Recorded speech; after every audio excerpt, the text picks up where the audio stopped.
নমস্কার। ২২শে জুলাই থেকে নাকি যুবশক্তির ফর্ম ফিল আপ শুরু হবে অনলাইনে।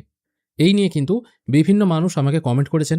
বিভিন্ন সোশ্যাল মিডিয়ায় বিভিন্ন রকম পোস্টার পর্যন্ত এসে গেছে এবং তার সাথে আবেদন করার সময় কী, কী ডকুমেন্টস লাগবে সেগুলো পর্যন্ত দিয়ে একটা লিস্টও চলে এসছে। এটা দেখুন একটা পোস্টার, যে লিস্টটা আপনারা দেখতে পাচ্ছেন। এবারে সত্যতা কতটা সেটা আমরা এবার দেখে নেব। যুবশক্তির অফিসিয়াল ওয়েবসাইটে যদি যাওয়া হয়, এখানে কিন্তু কোনো রকম অফিসিয়াল নোটিফিকেশন নেই বা সরকারের তরফ থেকেও কোনো কিছু কিন্তু ঘোষণা করা হয়নি যে ২২শে জুলাই থেকে ফর্ম ফিল আপ হবে কিনা।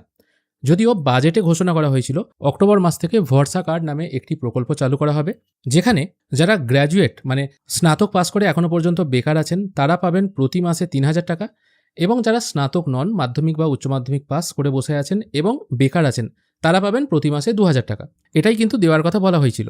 আর এটার ফর্ম ফিল আপও হবে অক্টোবর মাসে, এটাই কিন্তু বলা ছিল। কিন্তু ২২শে জুলাই হবে এটা কিন্তু একবারও বলা হয়নি। তবে যখন প্রসঙ্গ এসেই গেছে, তাহলে আমরা দেখে নেব এই যে আবেদন করবেন ভরসা কার্ডে, এর ক্রাইটেরিয়া কী আছে।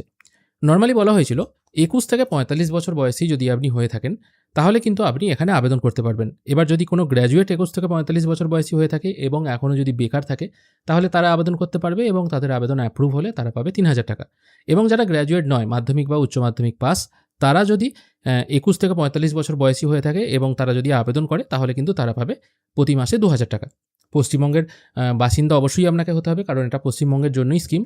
এবং আপনার পারিবারিক আয় হতে হবে বছরে ১২ লক্ষ টাকার নিচে।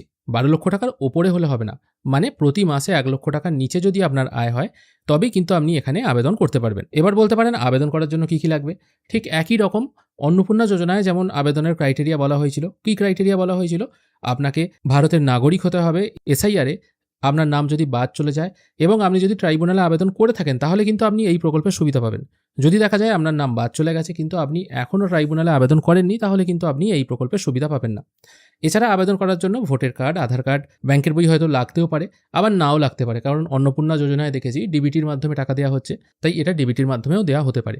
তাছাড়া আপনার যে পাস সার্টিফিকেট আছে, যদি আপনি গ্র্যাজুয়েট হয়ে থাকেন তাহলে গ্র্যাজুয়েশন পাস সার্টিফিকেট অথবা মার্কশিট, বা মাধ্যমিক উচ্চ মাধ্যমিক হলে মাধ্যমিক উচ্চ মাধ্যমিক পাস সার্টিফিকেট অথবা মার্কশিট এখানে লাগতে পারে।